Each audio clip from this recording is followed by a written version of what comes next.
نیاز اللہ نیازی جب عدالت کے سامنے پیش ہوئے تو انہوں نے قاضی فائز عیسیٰ کے اوپر عدم اعتماد کر دیا کہ ہم آپ کی عدالت کے اندر یہ کیس نہیں چلانا چاہتے، آپ کی عدالت کے اندر یہ مقدمہ نہیں چلانا چاہتے. تو وہاں پر قاضی فائز عیسیٰ نے قاضی فائز عیسیٰ غصے میں آ گئے. قاضی فائز عیسیٰ تو اس کے اوپر برہم ہو گئے. اب آپ فرق دیکھیں، میں آپ کو فرق سمجھاتا ہوں. اسلام آباد کی ایک عدالت میں وہاں پر جج شاہ رخ ارجمند کے سامنے نکاح والا کیس ہے، عمران خان اور بشریٰ بی بی کا.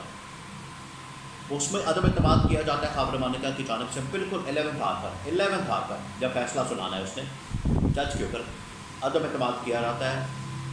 جج اٹھ کے چلا جاتا ہے اور اس کے بعد کیس ٹرانسفر ہو جاتا ہے. تو چھوٹی سی عدالت کے اندر تو یہ معاملہ بڑے زبردست طریقے سے ہو جاتا ہے. وہاں پر عدم اعتماد کو انٹرٹین کیا جاتا ہے، مانا جاتا ہے، وہ بھی ایک پلان ہے. تو یہاں پر عدم اعتماد اگر کی جا رہی ہے تو کیوں نہیں مانا جا رہا؟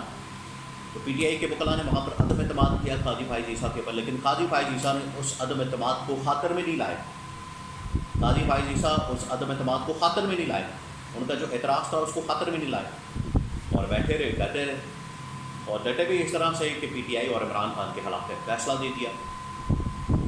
جو لاہور ہائی کورٹ کی جانب سے الیکشن ٹریبیونلز بنائے گئے، ججز کو تعینات کیا گیا، وہ فیصلہ معطل کر دیا گیا. الیکشن کمیشن کے حق میں فیصلہ دے دیا گیا اور وہاں سے نوٹیفیکیشن معطل کیا. اور چیف الیکشن کمشنر کو کہا کہ وہ لاہور ہائی کورٹ کے جو موجودہ اس وقت چیف جسٹس ہے، اب خاتون چیف جسٹس عالیہ نیلم آ چکی ہیں، ان کے ساتھ مشاورت کی جائے، ان کے ساتھ جو ہے ایک نشست رکھی جائے، ملاقات کی جائے 1 to 1 فیس ٹو فیس، اور یہ معاملہ حل کیا جائے.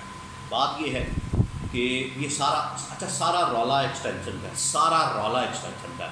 میں آپ کو بتاتا ہوں اندر کی بات، سارا رولا ایکسٹینشن کا ہے. جب بھی ایکسٹینشن کا معاملہ ہوگا پورے ملک کے اندر ایک بلچال آ جائے گا.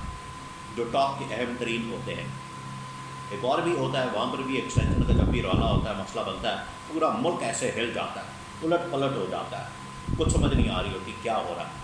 اور پیچھے سارا پلان منصوبہ صرف ایکسٹینشن کے لیے چل رہا ہوگا. اب یہاں بھی ایکسٹینشن کا معاملہ ہے. قاضی فائز عیسیٰ کو بتایا کہ مخصوص نشستوں کے کیس کے، الیکشن ٹریبیونلز کے کیس میں اور باقی تمام چیزوں کے کیس میں جو الیکشن سے متعلقہ جتنے کیسز ہیں، وہ اگر الیکشن کمیشن پاکستان کے حق میں نہیں جائیں گے، اس کے پیچھے 2 وجوہات ہیں. ایک تو یہ کہ الیکشن کمیشن پاکستان کو پروٹیکٹ کرنا تاکہ ان کی جو اپنی ملی بھگت ہے یا گٹھ جوڑ ہے مبینہ طور پر وہ کہیں ایکسپوز نہ ہو جائے، سامنے نہ آ جائے. جو کمشنر راولپنڈی نے انکشافات کیے تھے وہ سامنے نہ آ جائے. اور دوسری بات یہ کہ اگر نون لیگ اور پیپلز پارٹی کے پاس میجورٹی نہیں آتی، ان کے پاس میجورٹی نمبر گیم پورا نہیں ہوتا 2/3 میجورٹی کا، کیونکہ اس کے نتیجے میں ہی ترمیم ہو سکتی ہے، اور ترمیم ہوگی تو قاضی فائز عیسیٰ کو ایکسٹینشن مل جائے گی. اور 2/3 میجورٹی ہوگی تو صرف قاضی فائز عیسیٰ کو ایکسٹینشن نہیں، میں آپ کو اور بات اس سے آگے کی کہ پورا کا پورا جو جوڈیشل سسٹم ہے اس کو چینج کرنے کا پورا منصوبہ تیار ہے، پورا منصوبہ تیار ہے.